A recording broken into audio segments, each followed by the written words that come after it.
সফলতার কোনো শর্টকাট হয় না, হয় অনেক কাঠখড় পুড়িয়ে জীবন যুদ্ধের প্রতিটি অধ্যায়ে নিজেকে প্রমাণ করে করে একটু একটু করে আপনি সফল হবেন, একটু একটু করে আগাবেন। ইটস এ জার্নি, এটা কোনো ডেস্টিনেশন নয়।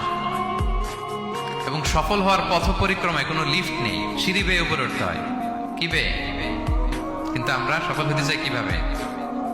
ডাইরেক্ট 100 তলায় তো আমি সফল, উপরে সবার উপরে আমি, এইভাবে চাই সফলতাটা। সবার উপরে উঠে যাব, গোল্ড মেডেল গলায় পরাই দিবে, আমরা সাকসেসফুল না।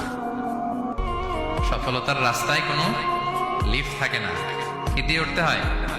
সিঁড়ি বেয়ে ঘাম জড়িয়ে উঠতে হয়। দেখেন, শুধু আলোর মুখ দেখার জন্য মায়ের পেটে আমাদের কত সময় লাগছে বলেন তো?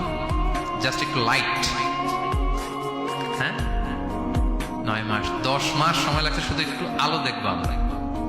একটু আলোর মুখ দেখার জন্য আমার লাগছে 9 মাস। আর এখানে আমরা শর্টকাট খুঁজি, খালি কি খুঁজি? সফলতার কোনো শর্টকাট নেই। অল্প এফোর্টে যারা সফল হতে চায় এরা কোনোদিন সফল হয় না। ইউসুফ আলাইহিস সালামের জীবনীটা একটু খেয়াল করে